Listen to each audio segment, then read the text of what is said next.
Good evening and salutations, my GH fans.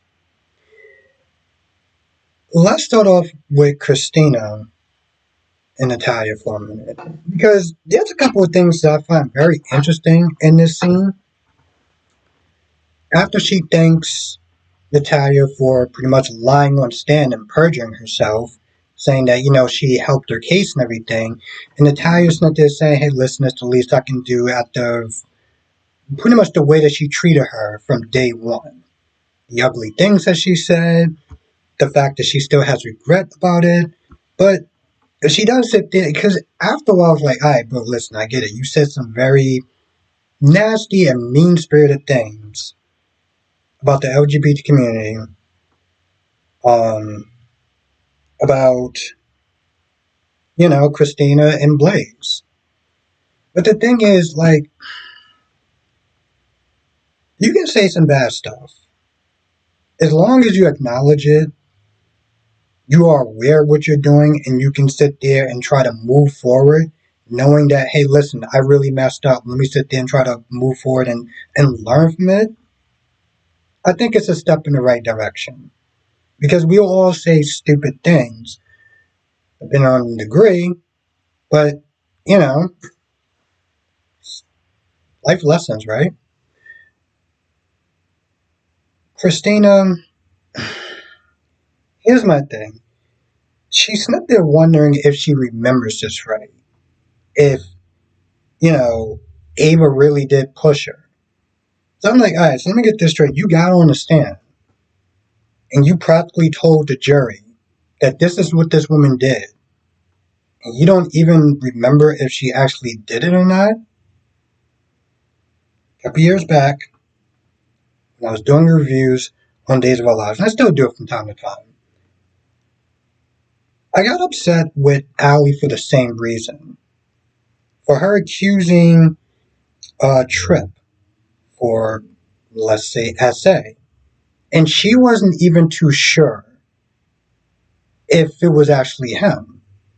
But you told all this stuff to the police and everyone else, the whole town, and you wasn't even too sure. And that's what is annoying me about Christina.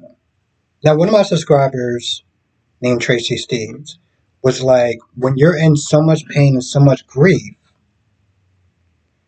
sometimes you tend to misremember things. And I get that. But if you weren't too sure, you didn't understand and you told this stuff, then if you find out, oh, you know what, I'm misremembering it, you didn't put her in jail for something that she didn't really do. Like, yes, she touched you and it caused you to go out the window, but it was an accident. And I'm not sitting there saying that Ava shouldn't sit there and suffer some form of punishment. There's a vast difference between her pushing you and her doing it by accident. And I think it's pretty irresponsible what Christina did. TJ's going through it. Okay? He's going through it. He's mad. He's angry. Curtis comes in there. And he's like, oh, look at the house. Look at that place. Yeah, she cleared all her stuff out. And I'm like, yeah, that's what you do when you break up and you're living together. What's the problem? And now he's upset that she cleared it out so fast and so neatly and stuff like that, like she just wanted to move on. Like it just wasn't that big of a deal for her. I'm like, you don't know that. Now you're just making shit up in your head. Hell, he even goes as far as to sit there and say, well, she's not grieving. How do you know that? See, breakups like this, depending on what it is, especially the loss of a child, it really sucks to sit there and start taking sides and playing a blame game and stuff like that. But I'm like, you sit there saying that is part of the reason why y'all broke up, because you're assuming that she's not grieving. You don't know that. And, the fact that he can sit there and say one thing, but he practically wanted her to grieve in his way. And I'm like, that's not how that works.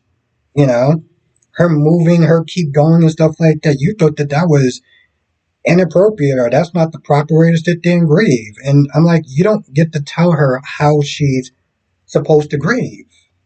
Like, that's not how that works. At least with Alexis, she understood, like, her moving boxes and stuff like that is her way of just dealing with it. So she wasn't too harsh on her because that's how Alexis's cope with loss and grief and stuff like that as well. And Curtis isn't there saying, well, these feelings are normal. I'm like, they may be normal, but let's not sit there and try to excuse it. Don't try to pacify what he's doing like what he's doing is okay. Or the way that he's not there, reacting to this. I understand that we're humans, we all don't react to it right, but I'm like, bro, at some point you need to kind of check him on that. Now he gives his advice, and then he practically is like, we need to sit there and do something about this house, this apartment, because it's depressing as hell, to be honest. They find her journal, and then he decides to take it over there, give it to her, instead of, I don't know, any other number of ways that he could have did it without actually seeing her right at the time. But of course, they did this way we can have a crying scene. So, congratulations, TJ. You just brought an unnecessary amount of pain to her because you felt like you was doing the right thing. Awesome, TJ.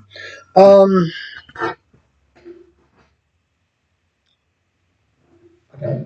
Let's talk about Anna, Spinelli, and eventually Carly. Anna, you didn't learn a goddamn thing. You didn't learn shit. And this woman is the commissioner. Well, you know what? It's poor Charles, so I guess I'm not really too surprised. But she decides to bring in Carly and say, Carly, I need you to plant this bug. And Carly, I'm like, you should say no, because honestly, to tell you the truth, your ass would be in jail if it wasn't for Jack. Now, Carly's like, hey, listen, let's give him the benefit of the doubt. He's done a lot for everyone. Hell, he's done a lot for Anna and getting Lucky back, but apparently Anna's like, no, we gotta sit and get Charlotte back because, this is my fault and blah, blah, blah, blah, blah. So Carly goes along with the plan. I'm like, why are you doing this for? I'm just gonna prove y'all wrong. You shouldn't be doing this in general. I know you want to sit there and get Lulu back, but let's sit there and think, if it wasn't for Jack, your ass would be in jail. So of course she decides to go along with it, ask him straight up, do you know where Valentine's at? And of course Brennan lies. So she plants the bug and she comes back, after talking to that other woman, I forgot her name, something with a C. And of course the second in command is like, you need to stay focused and stop doing favors for these people and you're in a lot of hot water, stay focused. Now Jason comes in there and Jason finds out and Jason's pissed. Jason's like, you put her in danger. What are you doing? Anna's like, no, she's a competent woman. We didn't have to sit there and twist her arm. She did it willingly and voluntarily. She's fine. She's used to danger, blah, blah, blah, blah, blah. And then when Carly gets back, Carly's like, all right, it's done. Now Anna forgot that Anna left out a key detail. The WSB sweeps these rooms for bugs on a daily. And Carl's like, wait, you didn't tell me that? And it's like, oh, it's fine. Anna, remember the last civilian that you got involved in one of your operations named Lucy Co? And then things went, how do we say, tits up. Then you start blaming yourself because you couldn't find Lucy and Lucy was gone and she was kidnapped or dead or whatever and you blamed yourself. That was a couple of years. But you didn't learn anything from that. Oh Lord, Anna, you are, what's a nice way of putting this? Stupid. Yeah. Yeah, I think that's an appropriate word. Uh, Molly's blaming herself. Guilt written about not being able to see Sam, not stopping Christina, and she's blaming herself for the breakup with TJ. Hey, listen, you didn't help the breakup. Let's just be honest, you know. You could have did things differently, and hindsight is 2020. So I'm not going to put all this on TJ because you had a fair amount to do with it as well. You didn't try hard enough to get your relationship to work. You didn't go see counseling. You didn't sit there and try to communicate with him. You avoided him just like he avoided you. So it's 50-50 as far as I'm concerned. But it is what it is. By the way, just on a side note, Molly's looking kind of good. I'm just saying. I don't know if it's the clothes she's wearing, the shirt she's wearing. That chick is on point. That's all I'm going to sit there and say about that. Um, I think that, well, no. Jordan and Isaiah. I didn't hate this scene. I didn't care that much for this scene. But the only thing I could sit there and say is, oh, people have been sitting there saying for a very long time, Jordan's too good to sit there and be, Jordan looks too good to sit there and be without a man. So, there you go. Now, she tells Isaiah that she can't let him go through with this contract without looking it over and trying to find ways to get more money. And part of me is like, bro, you should be lucky that you have a job. Listen, I get that you think you are God's gift to medicine. Cool, fine. I understand George Smith is saying, hey, listen, I get that you love what you do and you would do it for free if you could, but you deserve to be compensated. We can all agree on that. But I'm also just like, bro, you're new in town. They got you on board in the surgery. They're offering you a job. I'm not sitting there saying they're trying to cheap you out of whatever you're getting, but you know, I don't know. I mean, on one hand, I agree with Jordan. On the other hand, I'm like, bro, you just got here, right? They can easily sit there and look at them and be like, I'm sorry, you want what? Yeah, nah, we good. You can go. We'll find somebody else. Don't worry about that. Um, so anyway, he asks her out to dinner and she says yes. I think. I don't know. Most likely they're probably going out. Now Dante is needing advice from Sonny on how to blend the families together because everything is just all chaotic.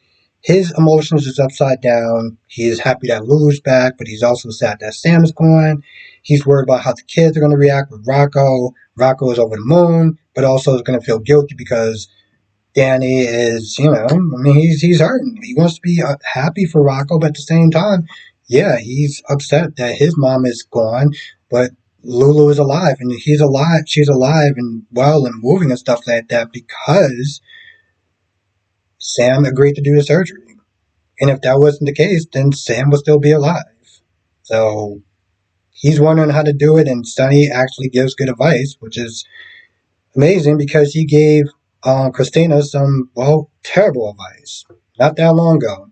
Remember, he said that Christina should sit there and pretty much live for revenge and have revenge as a motivator to sit there and get her out of bed. Yeah, that's pretty much kind of like the worst advice you could sit there and give. Just throwing it out there. Also, Christina gets a call from the jury and they're ready to sit there and deliver. And most likely Ava's going to go through. I cannot see Ava being convicted. I really can't. They're just not going to put Ava in jail. And if they do, here's the thing. Either she's going to be acquitted or she's going to go to jail for a limited amount of time um, until either Christina remembers and won't say anything and somebody else is going to have to drag it out of her. But eventually she either will get acquitted, go to jail for a little bit until the truth comes out. And then Christina could be like, oh, I misremembered it. Well, if you misremembered it, then you shouldn't have got on the stand and practically said something that you wasn't even too sure that wound up happening. So I guess time will sit there and tell. I think my one question is, at some point Natalia was not there blaming herself for this whole thing going in motion, and I don't fully understand how what she did as far as saying the terrible things that she wound up saying eventually led to Ava and Christina being, I don't want to say pushed out the window because she clearly didn't push her, but how it resulted in the unaliving of that child. I don't really understand that, so if anybody could sit there and let me know, um, yeah. Now, I feel like that's pretty much about it. I can't think of anything else, but write in the comment section if I missed anything, or better yet, come to the live stream tonight, 8 p.m. Eastern, 5 p.m. Pacific. We'll sit there and talk about all the shows, General, Hospital, Days of Our Lives, because I got thoughts on that. Bold and Beautiful, which I did my review on that, so you can check that out. And Young and the Restless, and yes, I do have thoughts on that as well. With that being said, I'm going to go. I'll see you in the next video.